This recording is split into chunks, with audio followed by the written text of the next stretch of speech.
오늘 이 유다서의 저자는 1절에 이렇게 소개합니다. 야고보의 형제인 유다, 그러니까는 예수님의 동생으로 알려져 있는, 그러니까 요셉과 마리아 사이에서 육신적으로 태어난 그런 어떤 형제 가운데 한 사람이었죠. 야고보도 마찬가지고 예수님이 육체로 살아계실 동안에는 예수님의 하나님 되심을 인정하지 않았던 사람들입니다. 왜냐하면 그 인간적 모습을 너무 잘 알기 때문에. 그러나 부활하신 예수님을 야고보를 직접 찾아가서 만나 주셨고, 그래서 그가 내 형이 아니라 그가 하나님이 아들이요 그가 그리스도인 것을 야고보가 믿음으로 받아들였던 것처럼 유다도 그렇게 받아들였던 것 같습니다. 그러면서 오늘 1절에 보니까 예수 그리스도의 종이라고 자신을 소개합니다. 그래서 예수님이 내 인간적으로 보면 내 형이다 이렇게 표현하지 않고 나는 그의 종이다 라고 하는 하나님이 설정해 두신 영적인 관계성을 그대로 받아들이면서 그렇게 자기소개를 하면서 오늘 이야기를 시작해 갑니다. 그러면서 오늘 본문을 읽어가다 보면 조금은 낯선 이야기로 시작이 됩니다. 3절에 가보면 이제 이 유다가 편지를 쓰는데, 편지를 쓰는 이유가 무엇이냐면 편지를 쓰면서 무엇인가를 권면하기 위해서 편지를 쓰는데, 권면하기 위한 핵심 권면이 뭐냐면 힘써 싸우라는 편지를 너희에게 권하여야 할 필요를 느꼈다. 힘써 싸우라고. 원래 구원에 대해서, 구원의 도에 대해서 이렇게 편지를 써야 될 이유를 느끼면서 언젠가 편지를 한번 써야지 이런 생각을 하고 있었는데, 그러면서 이게 차일피일 미루면서 아직 편지를 못 쓰고 있었는데, 이제는 계기가 돼서 내가 편지를 써야 되겠다. 이번에는 내가 꼭 편지를 써야 되는데 무엇을 좀 권면하고 싶어서냐, 믿음의 도를 위하여서 너희들이 힘써 싸우라고 내가 이 편지를 너희에게 쓴다라고 이야기합니다. 사실 이 본문을 보다가 힘써 싸우라, 이 싸운다라는 표현, 성경에도 이런 표현이 있네. 그러면서 이렇게 보면서 참 낯선 느낌을 가졌는데요.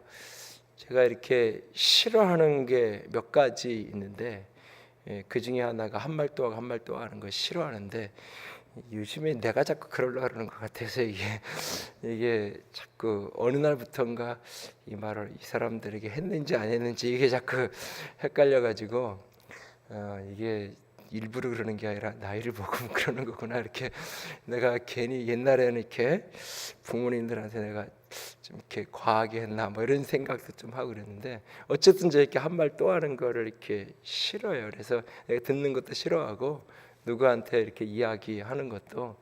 그래서 그 뭐라 그러면 그런 얘기 언제 하셨어요? 그러면 주부에 있잖아.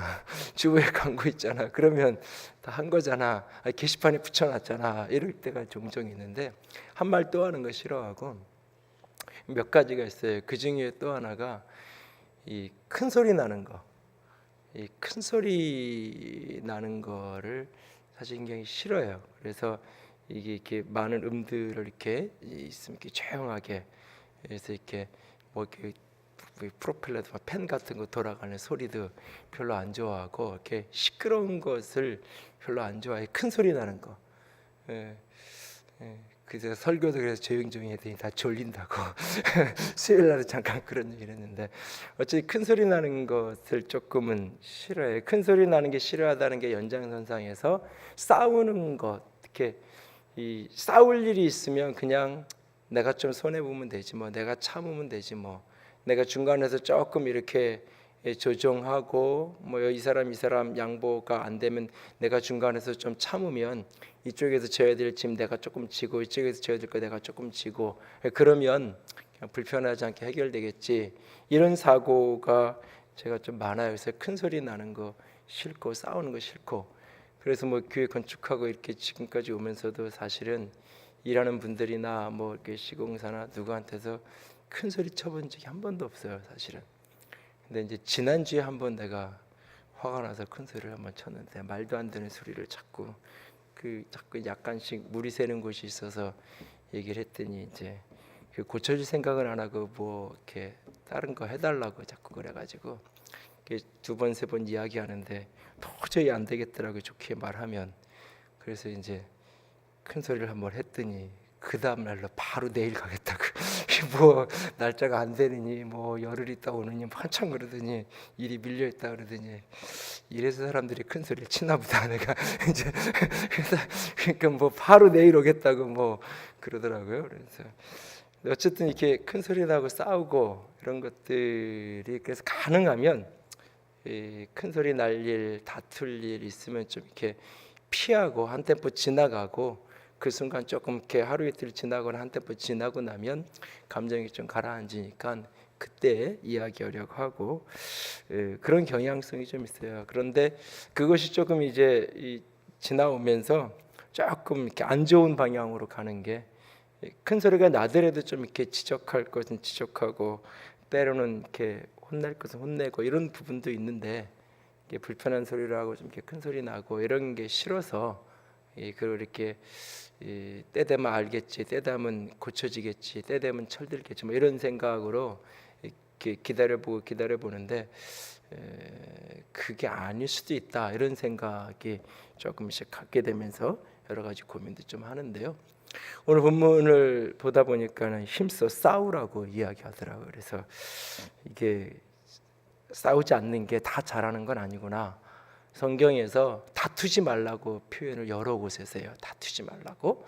그런데 다투지는 말아야 되는데 싸움은 하라고 이야기하고 있어요. 그러니까는 다투진 않는데 싸움은 하라. 이게 뭘까? 고민을 좀 곰곰이 좀 해봤어요.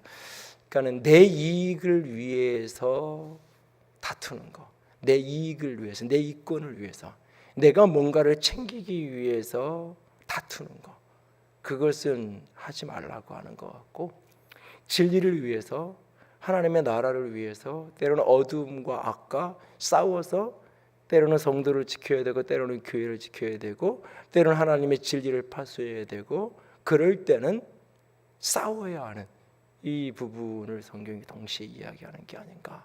특별히 오늘 유다서에서 힘써 싸우라고 내가 너에게 권면하는 편지를 쓰고 있다라고 할 때 그 싸우라는 이야기는 자기 이익을 위해서 내 것을 조금이라도 손해보지 않기 위해서 기쓰고 싸워서 내 것 챙겨라 그런 의미의 싸움. 그건 대부분 성경에서 다툼이라고 표현을 해요. 악한 정욕에서 나온 욕심으로부터 시작된 그 다툼의 요소로 이야기하면서 다투지 말라고 여러 곳에서 이야기합니다. 그러나 오늘 싸우라고 얘기할 때 이것은 자기 정욕, 자기 욕망을 위해서가 아니라 진리를 위해서, 복음을 위해서, 하나님의 교회를 위해서, 영혼들을 지키고 파수하기 위해서 때로는 싸워야 한다라고 이야기해요.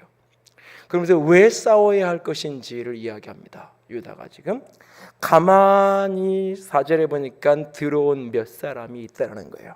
공동체 안에 사실 유다서의 수신자가 누구인지는 명확하지 않아요.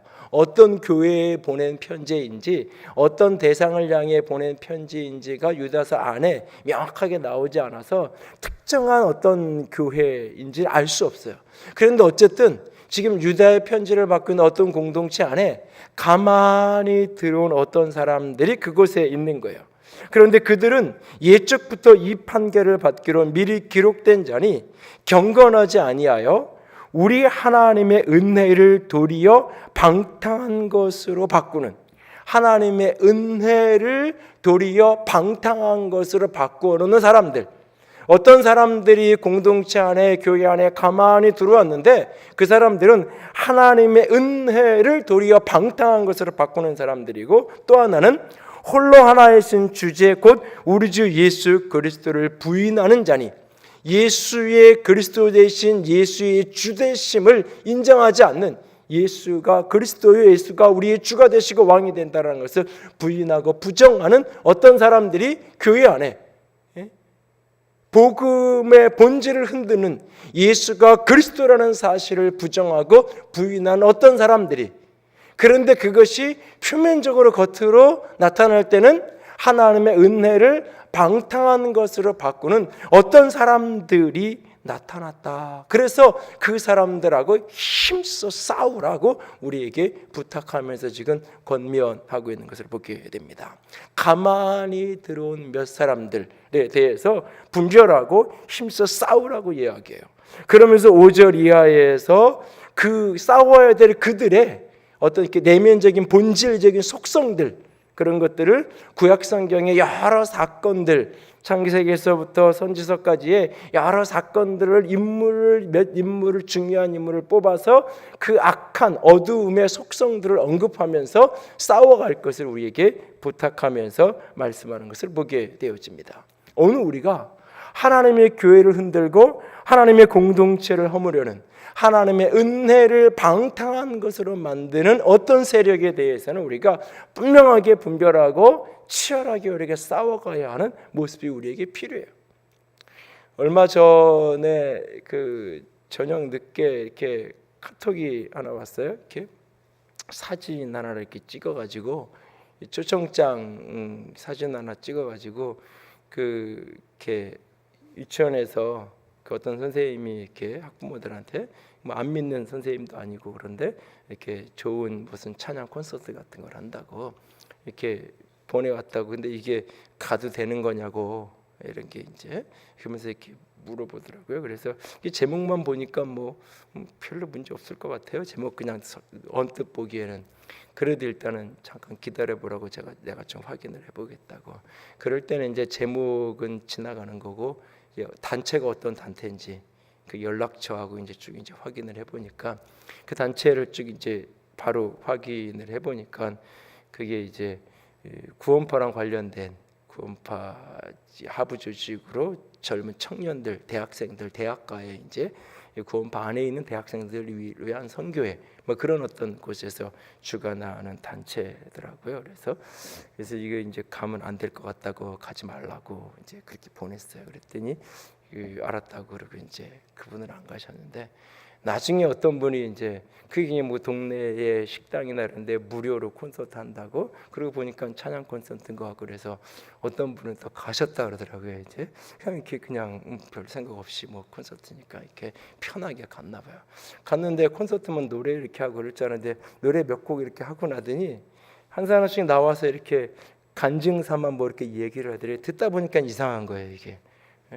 그래가지고 이제 중간에 조금 있다가 나왔다고 그러면서 이상한데 이게 문제 있는 거 아니야? 나중에 물어봐서 그 중간에 나오길 잘했다고 이제 그랬는데 그냥 뭐 이렇게 겉보기에는 그냥 이렇게 찬양 콘서트처럼 되어 있지만 내용은 결국은 그 자신들의 그 왜곡된 신앙을 사람들에게 이게 선포하고 가르치기 위한 그런 통로로 그런 어떤 음악 콘서트를 사용을 했던 거죠. 그래서 이제 그런 것들을 볼 때는 어느 교회에서 주최하는 건지 그 후원과 주최하는 단체가 어디인지를 꼼꼼하게 좀 확인해 보아야 될 필요가 있을 거고요.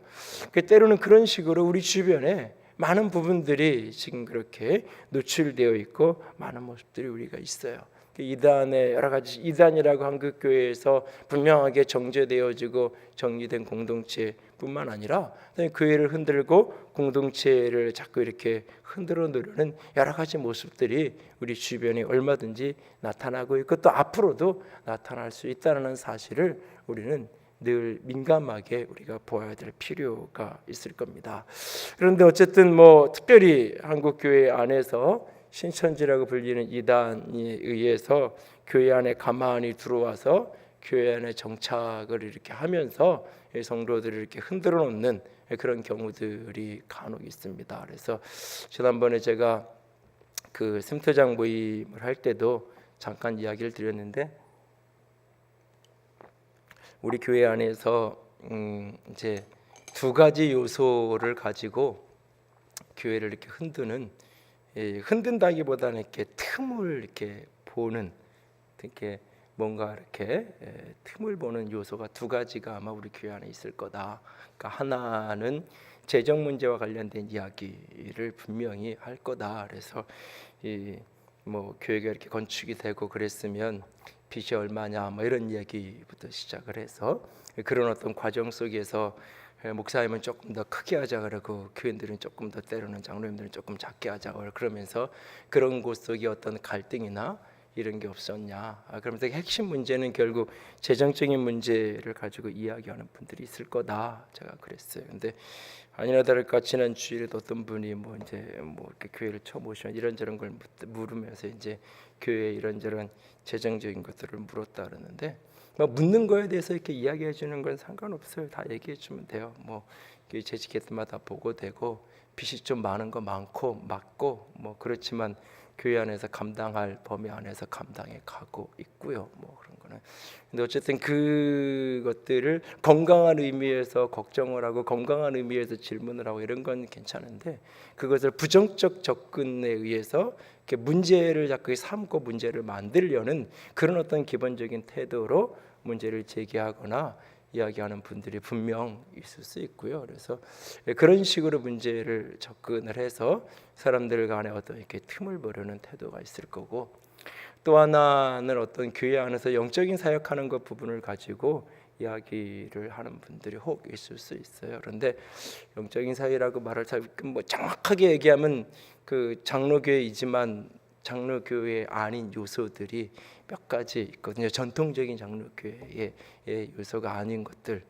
이렇게 제가 지금도 타이도 안 메고 이렇게 올라와 있고 사실은 이 앞에 의자도 없고 주일날도 가운도 입지도 않고 어떻게 보면 성가대도 우리 교회는 없고 이런 요소들이 사실은 많은 부분들이 우리 교인들은 그냥 그런가 보다 하는데 처음 온 어떤 정통적인 장로교회 다녔던 분들에게는 이제 낯선 풍경일 수 있어요. 그런 것들 하나 하나가 사실은 제가 핀 마이크를 이렇게 무선 마이크를 조금 이렇게 자주 쓰려고 하다가 우리 어떤 한 분이 목사님 너무 낯설어서 힘들어요 그러더라고요. 그래서 알았다고 내가 절제하고 내가 학생들하고 같이 예배드리는 날만 내가 하겠다고 그러고 이제 같이 웃었는데 이제 낯선 풍경일 수 있어요. 그러면서 이제 이런저런 부분들 속에서 성경을 철저하게 성경적인 개념과 관점을 갖고 있지만 그럼에도 불구하고 다양한 성령의 역사하심에 대해서는 충분히 열어놓고 가야 된다는 게 오랜 시간 고민하고 씨름하고 연구하고 이렇게 동료들하고 가까운 친구 목회자들하고도 씨름하고 고민하면서 나름대로 내린 결론이고요. 그래서 교회 안에 특별히 철야 기도일 때나 특별한 외부 기도원에서 하는 집회 있을 때나 이럴 때는 우리가 성령의 다양한 역사에 대해서 열어놓고 열린 마음으로 이렇게 같이 가는데 그런 문제에 대해서 혹 이야기를 이렇게 묻거나 하는 분들이 혹 있을 수 있어요. 그러면 그냥 사실 그대로 다 이렇게 인정하고 감출 일도 없고 잘못된 것도 아니고 그러니까요. 솔직한 얘기로는 성령의 능력이 더 좀 있었으면 좋겠는데 나는 능력이 좀 더 나타났으면 좋겠는데 그래서 아픈 사람 기도하면 좀 벌떡벌떡 일어나고 그런 일이 사실 솔직한 말로 더 있었으면 좋겠는데 나는 솔직히 그런 능력이 안 돼서 사실은 이 속에서부터 나는 답답하고 개인적으로 나는 여전히 사실은 힘든 목회자로서 늘 부족감을 느끼고 힘든 내적인 시름이 사실은 그건데 어쨌든 잘 극복해 가면서 가는 거고요. 어쨌든 그런 요소를 가지고 그것 자체를 건강한 의미에서 질문을 하고 논쟁을 하는 건 얼마든지 괜찮아요. 그리고 의무를 갖는 거는 정상이에요. 질문을 던지고 이건 내가 좀 다른 것 같은데 틀린 것 같은데 잘 모르겠는데 그래서 묻고 질문하고 하는 거 얼마든지 그거는 문제가 되지 않아요. 그 질문을 해야 돼요. 신앙이 성장하는 가장 중요한 키워드 중에 하나가 질문을 하는 거예요. 공부 잘하는 아이의 특성은 질문을 하는 거예요. 질문을 한다는 건 뭐냐면 내가 무엇을 모르는지를 아는 거예요. 질문이 없는 아이는 다 이해한 게 아니에요. 뭘 모르는지 몰라요. 그래서 그 아이에게 시험을 보면 이제 성적이 나와요. 그래서 선생님이 시험을 봐서 제가 뭘 모르는지를 파악을 해서 그걸 가르쳐 주는 거예요, 사실은. 근데 공부 잘하는 아이는 시험을 보지 않아도 자기가 뭘 모르는지 알기 때문에 미리 질문을 해요. 그래서 그걸 미리 파악을 하기 때문에 그 아이는 100점을 맞는 거예요, 사실은.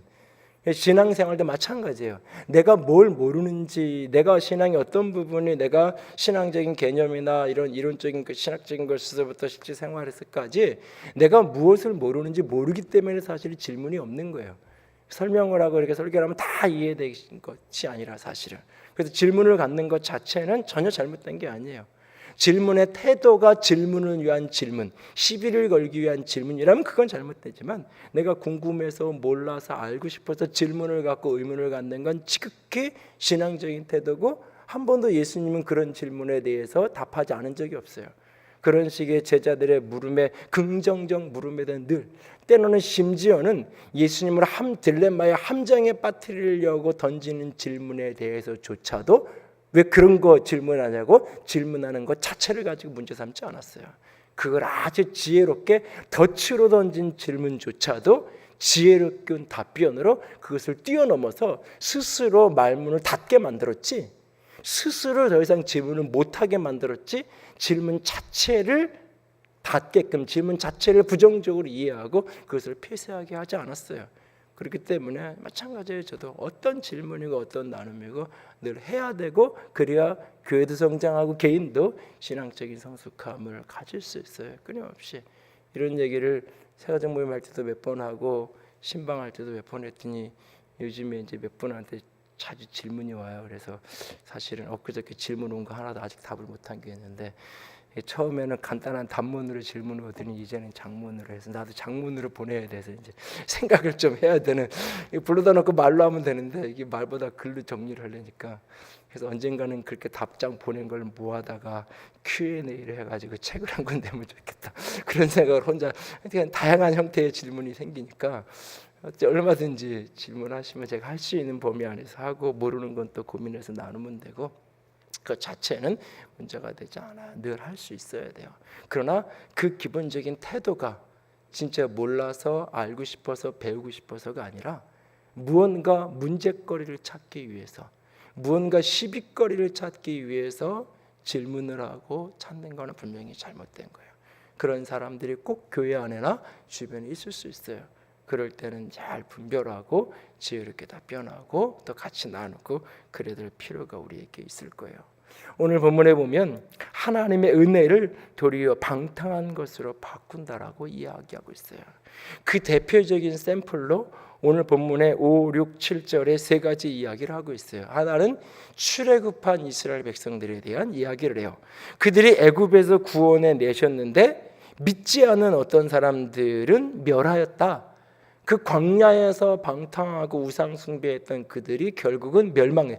하나님의 은혜로 홍해를 건넜고 하나님의 은혜로 애굽에서 출애굽했음에도 불구하고 그 광야의 여정 속에 하나님을 신뢰하지 못하고 끊임없이 원망하고 불평하고 끊임없이 되돌아온 애굽을 꿈꾸면서, 그러니까 애굽을 떠났지만, 그래서 애굽에서 산 것처럼 그렇게 살 수는 없지만 끊임없이 그 애굽의 삶을 생각 속에서 그리워하는 그 방탕함, 하나님의 은혜를 방탕한 것으로 바꾸어 놓았다.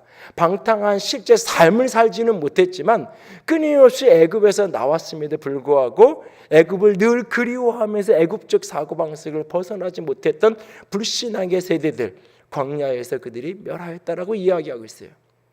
또 하나는 타락한 천사에 대한 이야기를 6절에 해요. 자기 지위를 지키지 아니하고 자기 처소를 떠난 천사들.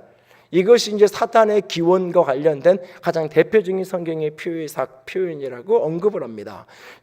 천사들이, 사탄은 원래 천사였는데 하나님을 찬양하고 경배하는 천사들이었는데 자기 본분을 지키지 않고 스스로 자신이 하나님이 되기 원했고 스스로 자신이 하나님의 대적자가, 하나님과 대비되어지는 그런 하나님과 맞상대할 수 있는 존재가 되기를 원해서 자기 지위를 지키지 않고 떠난 천사들, 자기 본분을 잃어버린 사람들, 하나님의 은혜로 내게 사명을 주었고 하나님이 내게 은혜로 지위를 주었고 하나님이 내게 은혜로 책임을 주었어요. 그런데 자기 지위 이상의 것을 요구하고 자기 본분을 지키지 않는 사람들, 하나님이 내게 마땅히 주어진 그 직분과 사명과 그 지위를 지키지 않는, 자기 위치를 지킨다는 것은 그 위치에서 내가 해야 될 사명과 책임을 다하는 것을 이야기하는 거고, 그 위치에 있다는 것은 내가 그 위의 것을 월권하지 않는 거예요.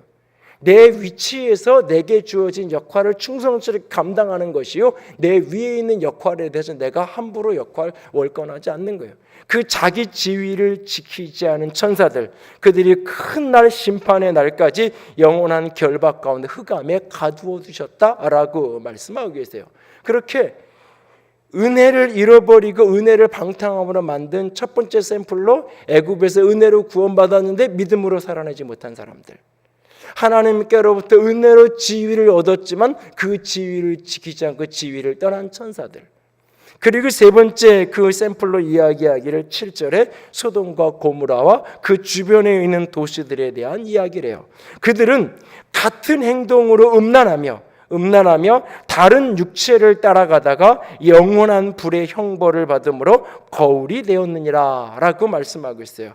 같은 행동으로 이 소돔과 고모라와 그 이웃 도시들도 같은 누구와처럼 5절과 6절에 나온 그들처럼 하나님께로부터 은혜로 받은 것을 결국은 믿음을 지키지 못하고 끊임없이 원망하고 방탕하며 삶을 살았던 사람들, 자기 지위를 지키지 않던 그들과 같은 행동으로 음란하며 다른 육체를 따라가다가 영원한 불의 형벌을 받았는데, 이것이 우리들의 거울이다, 모델이다. 그들을 보고 우리가 교정하고 바꿔야 된다는 이야기를 합니다.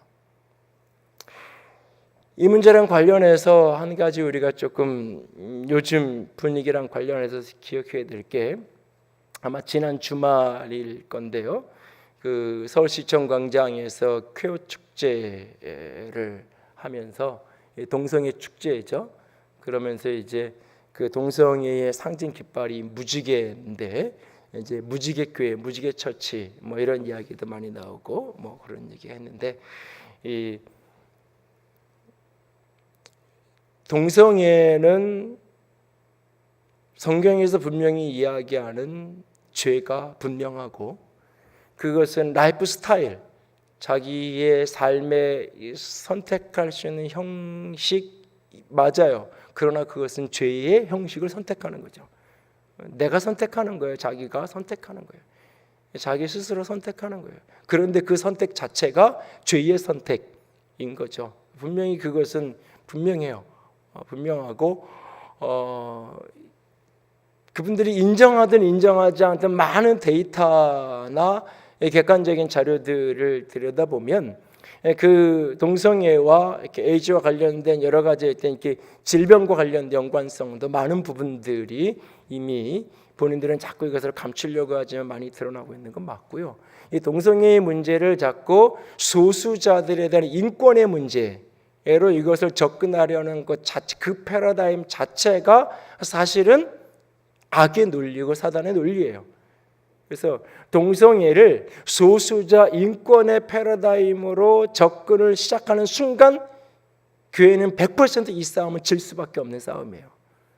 동성애는 소수자고 그래서 지켜줘야 되는, 이 사회 속에서 가난하고 연약한 사람들, 힘없는 사람들, 소수자니까 그 힘없는 연약한 사람들을 우리가 지켜줘야 되고 더 배려해 줘야 된다는 그 인권의 논리로 동성애 문제를 접근을 해가면 똑같은 원리로, 똑같은 기준으로 뭐 이렇게 어린 아이들을 성적인 대상으로 삼는 그런 범죄나 이런 것들도 다 소수자들의 인권 문제로 환원을 시키면, 그 프레임을 바꿔놓으면 사실은 이야기 언급하기 어려운 문제가 돼버려요.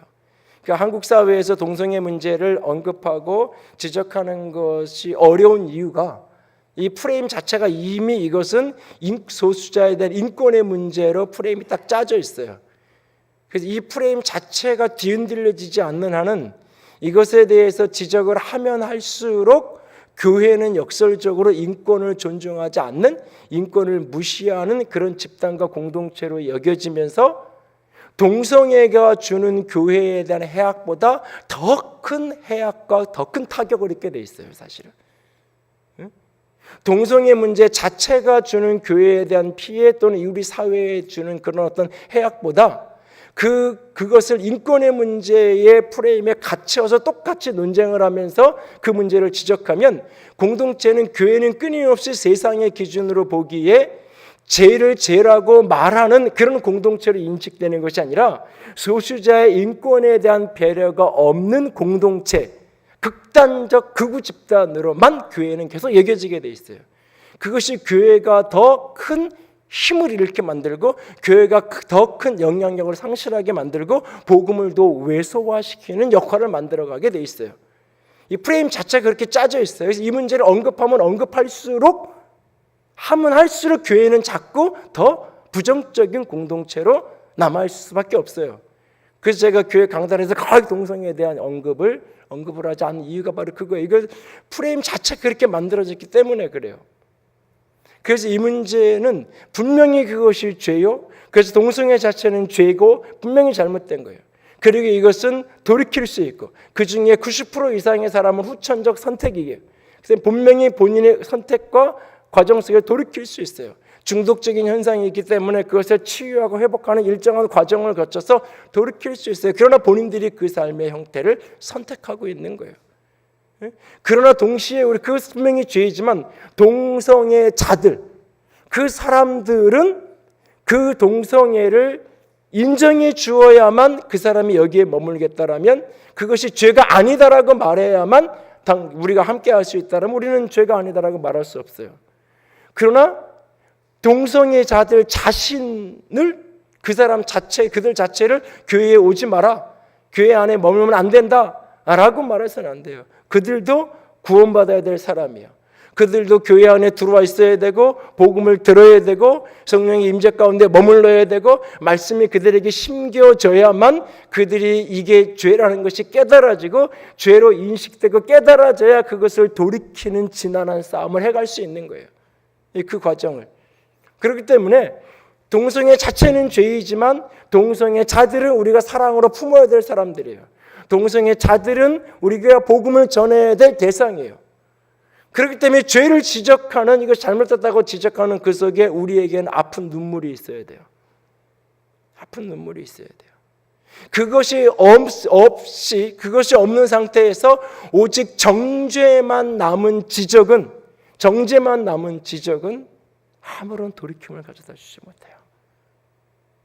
오히려 교회 자체에 더 큰 해악을 가져올 뿐이에요. 그래서 동성애 문제와 관련해서 그것은 분명히 죄고 분명히 그것은 그들이 선택한 삶의 스타일이고 삶의 방식이에요. 죄의 방식으로 선택한. 그러나 동성애자들도 복음을 들어야 되고 복음이 들어가면 그들도 고쳐질 수 있어요. 바뀌어질 수 있어요. 하나님의 능력은 복음은 그 영혼을 구원해낼 수 있어요. 한 번의 기도로 동성애를 끊고 건강한 가정생활을 유지하는 형제를 난 본 적이 있어요. 그러나 동시에 여전히 지난한 싸움으로 돌이켰다가도 또 되돌아가고 그래서 또 돌이키고 그 지난한 싸움을 해가면서 여전히 신앙 안에서 씨름하는 형제를 본 기억도 있어요. 그렇기 때문에 그 사람들 그들은 우리가 끝까지 사랑해야 될 복음을 들어야 될 대상이라는 이 이중적인 관점에서 늘 우리는 바라봐야 돼요. 그런데 그거보다 더 중요한 건 뭐냐면 동성애 자체를 너무 큰 문제로 자꾸 확장해서 접근하면 안 돼요. 특별히 동성애가 죄라는 근거로 소돔과 고모라 성에 대한 이야기를 가지고 가는데 여러분 성경 어디를 읽어봐도 분명히 그 로마서의 동성애에 대한 죄에 대한 지적이 있고 구약 성경의 율법에 남색하는 자들을 그대로 죽여버리라고 이야기하는 그런 동성애에 대한 심판에 대한 메시지가 있는 건 맞아요. 그러나 성경 전체를 보면 죄에 대한 하나님의 무게감을 그 죄에 대한 하나님의 무게감을 이야기할 때 훨씬 더 무게감 있게 죄에 대해서 지적하는 죄들이 훨씬 더 많아요. 훨씬 더 많아요. 동성애에 대해서 분노하는 것만큼 그리스도인이 사기치는 것에 대해서 분노해야 돼요. 우리는 사실은 성경은 훨씬 더 많은 죄에 대해서 무게감 있게 다루고 있음에도 불구하고 그 모든 죄에 대해서는 눈 감은 채로 이것만 드러내는 것은 조심해야 돼요. 특별히 마태복음 창세기 18장과 19장을 유심히 정독을 하면서 읽어보면 거기에 동성애에 대한 흔적이 딱 한 표현이 나와요. 그 하나님의 천사들이 소돔성에 이렇게 들어갔을 때, 그래서 룻이 그들을 이렇게 받아들이고 이렇게 했을 때, 그 마을 사람들이 찾아와서 그 사람을 내놓으라고, 그 사람과 우리가 상관해야 되겠다고, 그 상관한다, 관계를 맺는다, 그 표현이 동성애를 암시하는 표현이에요. 동성애를 명확하게 딱 꼭 집어서 지적하는 표현이 아니라 동성애와 연관성을 가진 표현이에요. 그래서 소돔성의 죄의 핵심이 동성애다. 그래서 하나님의 불심판으로 소돔성이 망했다. 그러니까 동성애를 계속 놔두면 하나님이 이 땅을 동성애 때문에 대한민국을 심판할 거고, 동성애 때문에 이 땅이 극단적으로 핵전쟁이 벌어질 거고, 이렇게까지 확대해서 그래요. 창세기 18장을 읽어봐요. 의인 10명이 없어서 망했어요. 하나님은 동성애자가 수천 명이고 수만 명인 게 하나님의 관심의 우선순위가 아니에요. 하나님의 관심의 우선순위는 그 도시에 의인 10명이 없는 거예요. 의인 10명이 없는 거예요. 그 본문을 자세히 들여다보면 그 소돔성의 죄의 핵심이 뭐냐? 약자에 대한 배려와 존중이 없는 거예요. 길을 가는 나그네를 사랑으로 존중함으로 대접하려고 하지 않아요. 나그네를 내 이익의 착취의 대상으로 삼으려는 거예요. 그래서 에스겔서에 가면 그 소돔성이 멸망한 죄의 본질을 이야기하면서 에스겔서는 동성애로 시작하지 않아요. 그들이 평안함 가운데에서도 가난한 자를 돌아보지 않은 것, 풍부하고 부유한 가운데에서도 가난하고 고통받는 자의 신음소리를 외면한 것, 그것이 소돔성을 향한 하나님의 심판의 본질이라고 에스겔 선지자는 이야기를 해요.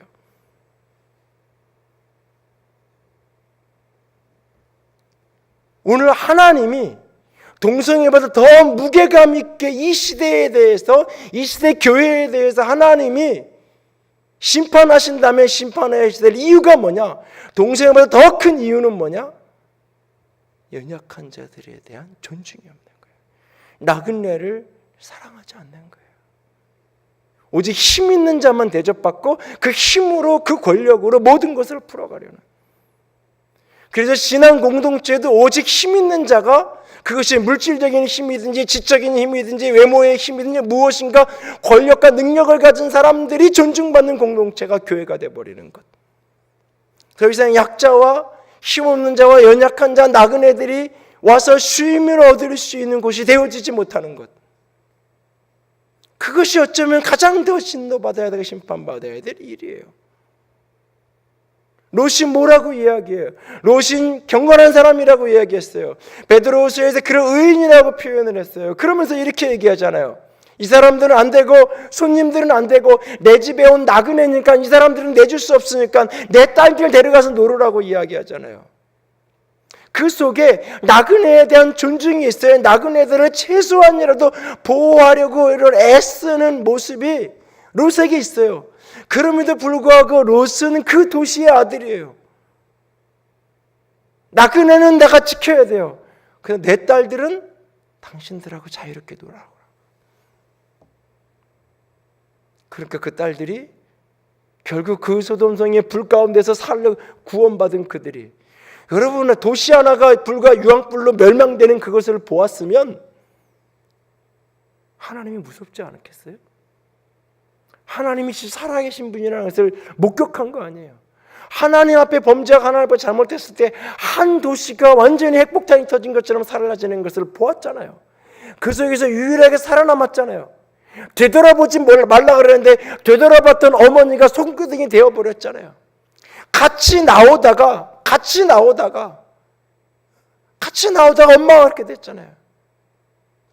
자기랑 정혼했던 남자친구들은 같이 나왔으면 살았을 텐데 하나님의 말씀을 농담으로 여겨서 하나님의 말씀을 말 같지 않는 그런 말, 무슨 그런 말이 있냐고. 하나님의 말씀을 하찮게 내 주관대로, 내 판단대로, 내 생각에 어울리지 않으면, 내 판단에 받아들이지 않으면 하나님의 말씀, 그게 무슨 하나님의 말씀이냐고. 하나님의 말씀을 농담으로 여겼다가 결국은 그 소돔성 같이 함께 다 그렇게 불타서 사라져버린, 그것을 경험한 목격자잖아요. 그 불구덩이 속에서 살아남았잖아요.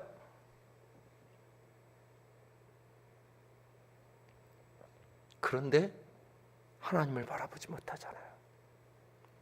그런데 인생의 목적이 결혼하는 거고, 인생의 목적이 아기 낳는 거잖아요. 나는 이제 아기도 못 낳고 이렇게 죽게 생겼네. 딸 둘이 짜고 아빠를 술 취하게 만들어가지고 관계를 해서 거기서 자녀를 낳잖아요. 낳잖아요.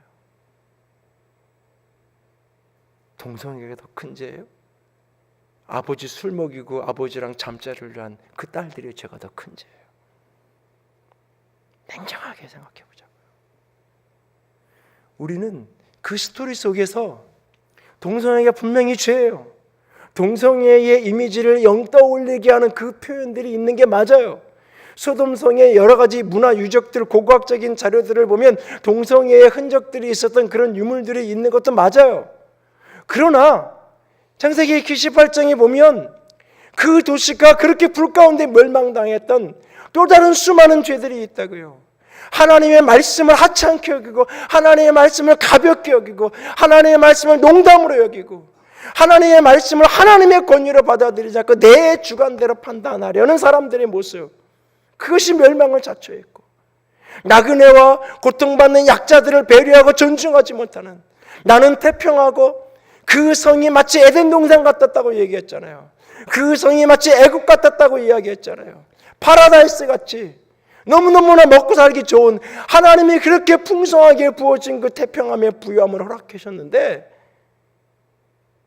그것을 가지고 연약한 자들을 향하여 나누고 힘들고 고통받는 자들을 위해서 이걸 조금 펴려고 애쓰기보다는 그 나그네들까지 짓밟고 내 탐닉의 대상으로만 삼으려고 했던 그 모습들, 그리고 그 도시 안에 살면서 여전히 그 음란함에 함께 젖어 있었던 그 모습들, 그 모습이 함께 다 어울려져 있는 거잖아요. 그것이 함께 어우러져서 하나님의 은혜를 방탕한 것으로 만들었던 죄악이잖아요. 그 모든 죄악을 함께 애통하고 함께 씨름하면서 그 연장선상에서 동성애 문제도 다루고, 때로는 우리가 반대하는 소리도 하고 메시지도 내고 도울 수 있는 길도 찾고 그래야 되는 거예요. 그런데 이 앞에 있는 것들은 다 생략한 채로, 다 잊어버린 채로, 이 동성애만 특별히 인권의 프레임으로 이미 확정되어 있는 모습 속에서 자꾸 소리를 내면 낼수록 오히려 그 피해는 동성애자들이 입는 게 아니라 교회가 입는 거예요.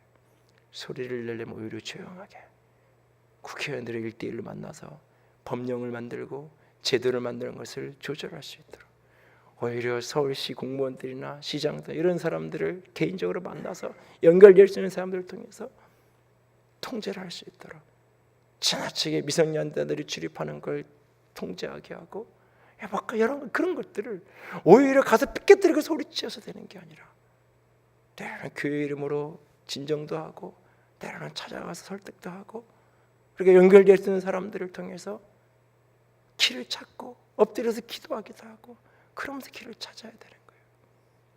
더 큰 것들을 들여다보면서 오늘 소돔성 이 사람들을 하나님이 책망하시면서 하나님의 은혜를 방탕한 것으로 바꾸었다고 말하잖아요. 그런데 이 소돔성의 이 모습이 우리에게는 없나요? 그들의 만의 모습인가요? 나는 어떤가요? 우리는 어떤가요? 하나님의 은혜를 혹 방탕한 것으로 만들고 있지는 않는가요? 우리 자신을 두려움으로 돌아볼 수 있기 원합니다. 내 안에 있는 악과 오늘도 치열하게 싸울 수 있기를 원합니다. 끊임없이 내 안에 있는 어둠과 치열하게 싸워서 그것을 뚫어낼 수 있는 저와 여러분이 될 수 있기를 원합니다. 그리고 오늘 또 한 가지 8절까지만 보죠. 그러한데 꿈꾸는 사람들도 그와 같이 육체를 더럽히며 권위를 없임 여기며 영광을 비방하는도다. 오늘 또 하나 싸워야 될, 하나님의 은혜를 방탕한 것으로 만드는 그 어두움에 젖어 있는 그런 어떤 모습들뿐만 아니라 또 하나는 꿈꾸는 사람들이 나타났어요. 어떤 영의 신비를 체험한다고 하는 사람들이에요. 그런데 그들이 나타나는 현상 중에 하나가 육체를 더럽히며 권위를 업신여기며 영광을 비방하는도다라고 이야기해요. 여기 특별히 중요한 포인트 중에 하나가 권위를 업신여기는 것. 꿈을 꾼다는 것, 사실은 내 의지랑 상관없는 거죠. 의지랑 상관없는 거예요. 꿈의 많은 요소는 내 무의식의 어떤 투영이에요. 내 무의식의 내면의 상태. 그래서 꿈의 일기를 써놓으면은 꿈을 너무 빨리 계시적인 꿈으로 넘어가면 안 돼요. 꿈은 내 내면의 상태를 투영해주는 요소가 꿈속에 많아요. 그리고 꿈속에는 늘 사단이 역사하는, 사단이 주는 꿈도 꿈속의 요소가 있어요. 그리고 하나님께서 허락하시는 꿈의 요소가 있어요. 이 꿈의 요소가 다 같이 맞물려 있어요. 그래서 꿈을 꾸었다고 해서 그것이 다 하나님의 계시다, 굉장히 조심스러운 이야기예요. 조심스러운 부분들이 있어요. 우리 교회에서 이렇게 꿈을 꾸고 그래서 이제 사모가 이렇게 그 꿈을 해석을 해주고 이런 사례들이 좀 있어서, 그 오래전에 어떤 분이 나한테 문자를 보냈는데 신명기가 맞을 거예요. 신명기인가 이사야서인가 꿈꾸는 자들을 하나님이 심판하라는 그런 어떤 이렇게 성경 구절이 있어요. 그래서 어떤 분이 나한테 그 구절을 쫙 카피를 가지고 문자를 딱 보내가지고 그러면 안 된다고 그러면서, 그래가지고 이걸 도대체 어떻게 해야 되나 그런 적이 있는데,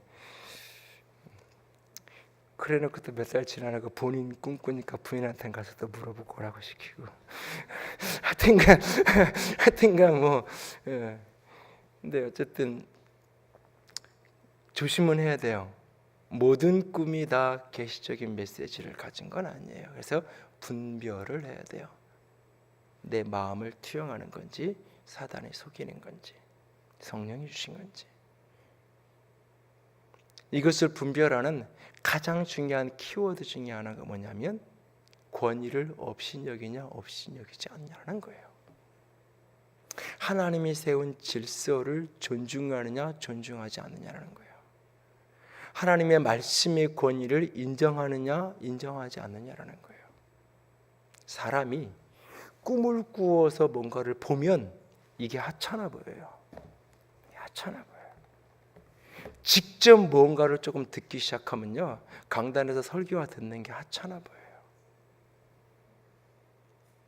저거는 그냥 인간적인 소리인 것처럼 여겨져요. 그냥 그거는 문자고 글로 보이기 시작을 해요. 그러면서 내가 꿈꾼 게 맞아요. 그래서 말씀을 가지고 권면하고 말씀을 가지고 가르치는 사람이나 그 리더십을 인정하고 싶어 하지 않아요. 내가 꿈꾸고 내가 뭔가를 보기 시작하면 우리 센터장은 그런 꿈도 못 꾸고 그것도 잘 분별하지 못해. 그러면 무시하기 시작해요. 내가 가르치기 시작을 해요. 그럼 거의 99% 그런 어둠의 영이 흔들리기 시작하는 거예요.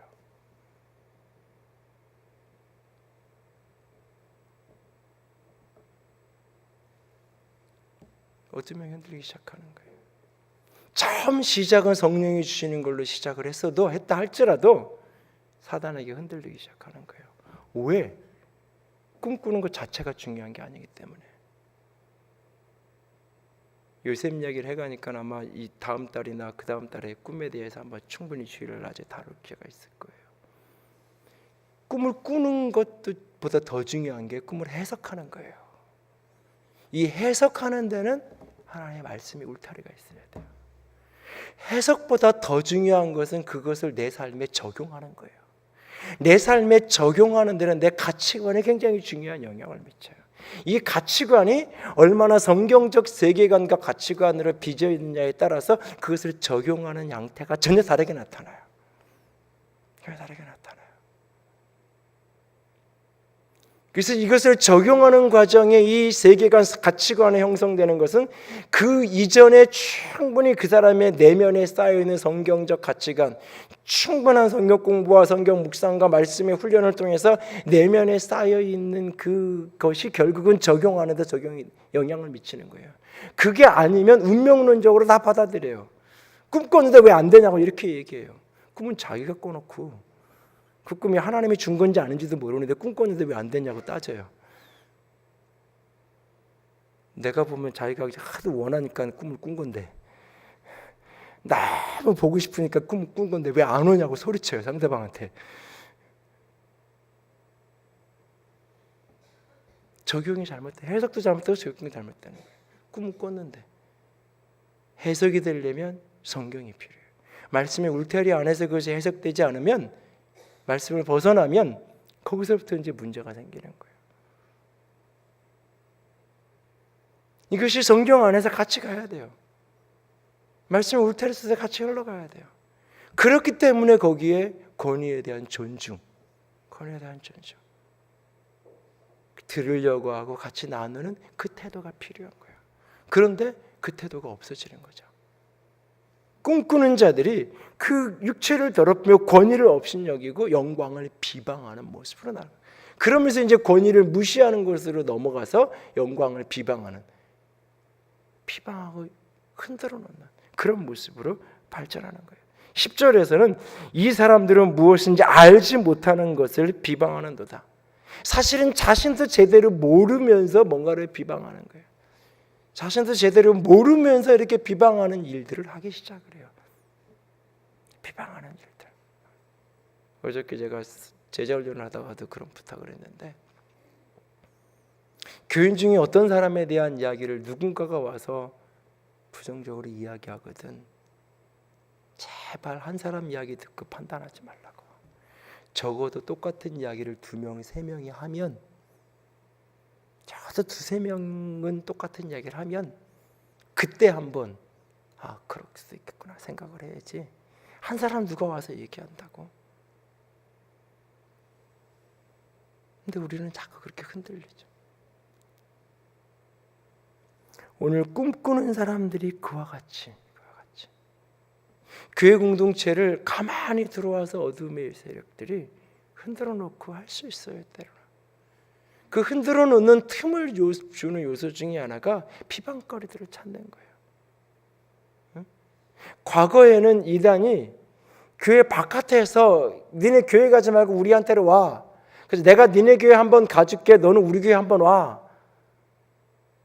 그래서 오래전에 그 낙성대에 있는 JMS인가요? 거기에 어떤 교인이 친구가 다니는데, 목사님 그 친구가 한 명 우리 교회 한번 오고 나보러 거기 한번 가자 했는데 그래도 될까요? 한 15년 20년 다 된 것 같은데 물어보더라고요. 가지 마. 내가 그러고 말았는데, 응? 한번 오고 한번 가고. 옛날에는 그랬어요, 이단이. 근데 지금은 조용히 들어와서 세인처처럼 등록하고 이렇게 해요.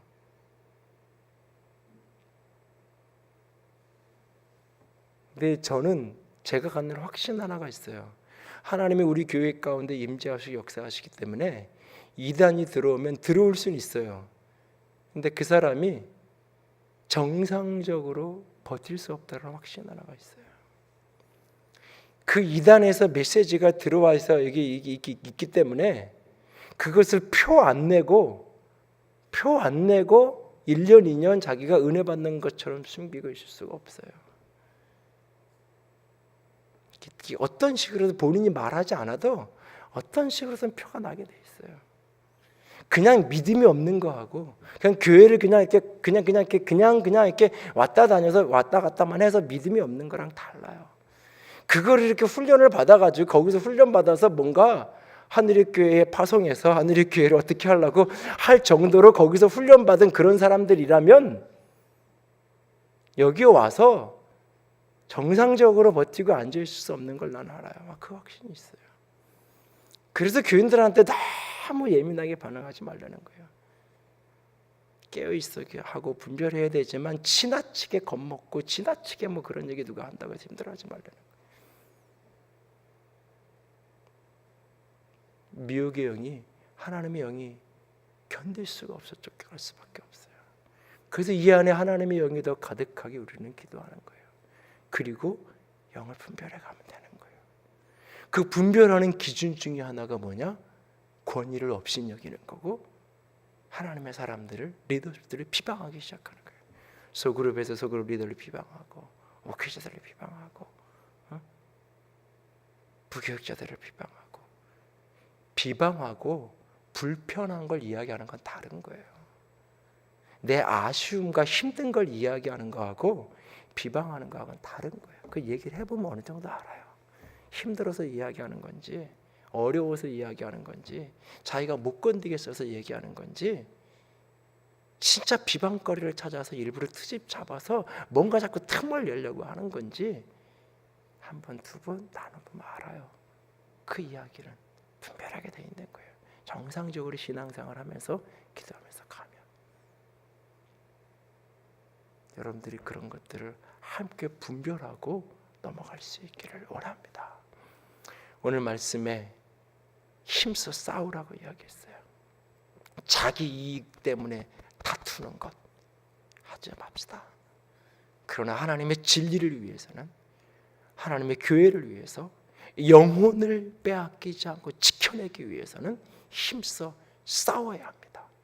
누가 하나님의 은혜를 방탕한 것으로 만들고 있는지, 오늘 우리 안에 애굽은 나왔지만 광야에서 믿음을 잃어버리는 그런 모습은 없는지, 자신의 지위를 가졌지만 지위를 지키지 못한 모습이 내 안에 없는지, 소돔과 고모라 성 그 도시처럼 그렇게 나그네들을 배려하고 존중하지 못하고 그 자신의 힘과 권력으로 약자를 끊임없이 짓밟고 음란함과 어두움 속에 가득 잡혀있는 그 모습이 우리 속에는 없는지 돌아보고, 꿈꾸는 내게 있는 작은 체험들, 내게 있는 작은 지식을 가지고 하나님의 권위를 업신여기고 영광을 비방하는 어리석은 자가 되지 않을 수 있기를 합니다.